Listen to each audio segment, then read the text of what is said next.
Yes, class 11th. We were doing chapter emerging modes of business और chapter number 5. Yes बेटा, कल हमने start कर दिया था लास्ट वीडियो में जो हमने स्टार्ट किया था, that was the topic scope of business, E business. तो ई बिज़नेस का स्कोप क्या है, तो वहाँ पर हमने 2 पॉइंट्स कर लिए थे, that is B2B commerce and then B2C commerce.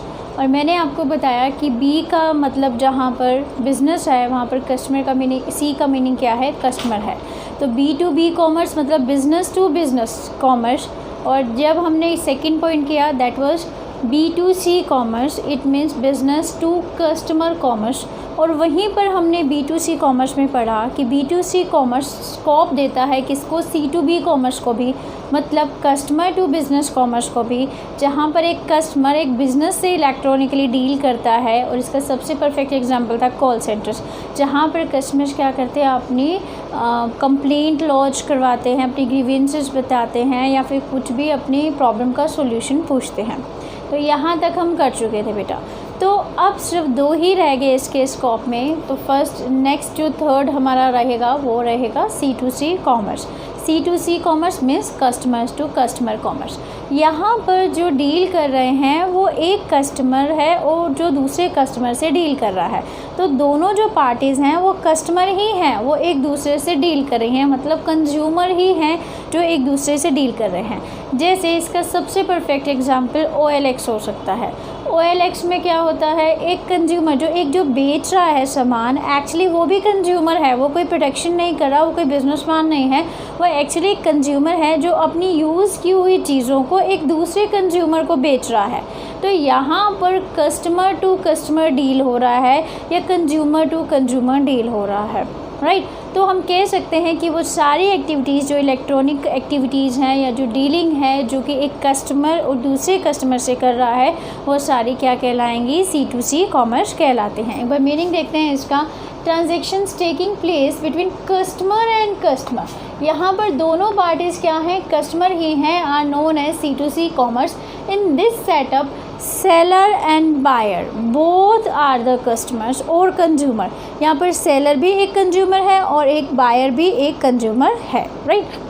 Next देखेंगे इसमें कौन कौन सी चीज़ें इन्वॉल्व हो सकती हैं, कौन कौन सी ट्रांजैक्शन इन्वॉल्व हो सकती हैं। तो पहली ट्रांजैक्शन देखते हैं, selling used goods, clothes etcetera.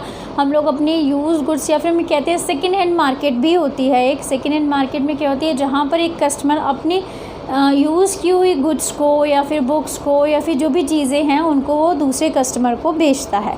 तो ये चीज़ें किसके अंडर आएंगी, C2C कॉमर्स के अंडर आती हैं। इसके अलावा सेलिंग एंटीक आइटम्स भी एक कस्टमर दूसरे कस्टमर को बेच रहा है।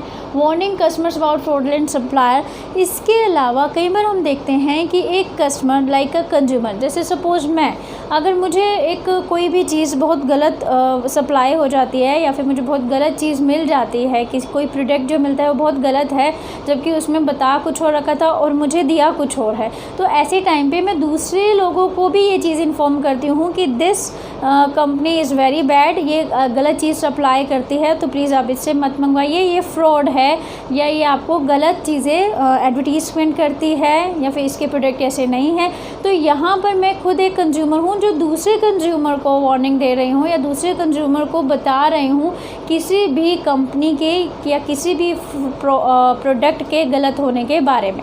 तो यहाँ पर भी एक कस्टमर दूसरे कस्टमर से क्या कर रहा है, डील कर रहा है, right. Warning customers about fraudulent suppliers, कि एक कस्टमर दूसरे कस्टमर या दूसरे कंज्यूमर को बता रहा है कि कौन कौन से सप्लायर हैं जो फ्रॉड हैं, वो कैसे प्रोडक्ट देते हैं आपको। तो ये सब चीज़ें जब एक कस्टमर दूसरे कस्टमर को बता रहा है, तो ये सारी एक्टिविटीज़, ये सारी ट्रांजैक्शन भी C2C कॉमर्स में आएंगे। देन नेक्स्ट है information about the quality and durability of the product etcetera. इसके अलावा कई बार आप रिव्यूज़ भी देखते हैं, कई बार आप कोई प्रोडक्ट खरीदते हैं तो एट दैट टाइम आप रिव्यूज़ भी देखना पसंद करते हैं कि एक बार देखें इसका रिव्यूज़ क्या है। तो वहाँ पर कस्टमर अपनी बातें बताते हैं कि हमने ये प्रोडक्ट यूज़ किया तो ये प्रोडक्ट ऐसा था। तो यहाँ पर एक कस्टमर जो अपनी इन्फॉर्मेशन बता रहा है, जो दूसरा प्रोस्पेक्टिव कस्टमर है, मतलब होने वाला कस्टमर है, कि अगर उसको लगेगा कि रिव्यूज़ अच्छे हैं तो शायद वो भी ख़रीद लेगा सामान को, और उसको लगेगा रिव्यूज़ अच्छे नहीं है तो वो नहीं खरीदेगा। तो यहाँ पर एक कस्टमर जिसने सामान यूज़ कर रखा है वो दूसरे कस्टमर को प्रोडक्ट के बारे में बता रहा है कि उसकी क्या क्वालिटी है या फिर उसमें क्या चीज़ें अच्छी हैं, क्या चीज़ बुरी है।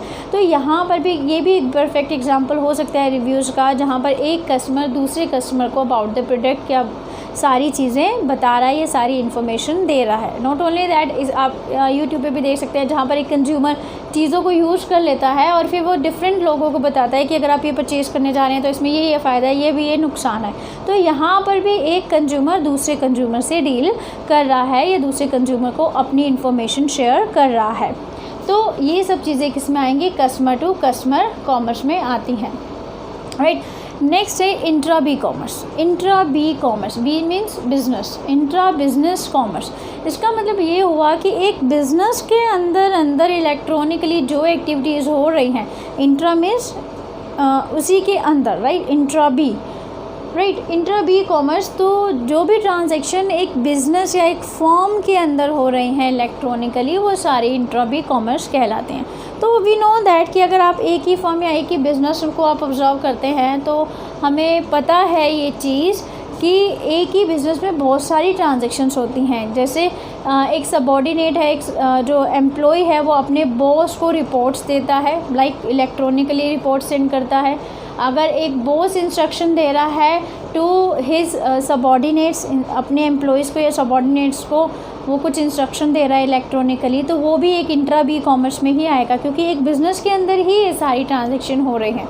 इसके अलावा there are different departments in a business. Marketing department है, सेल्स डिपार्टमेंट है, प्रोडक्शन डिपार्टमेंट है।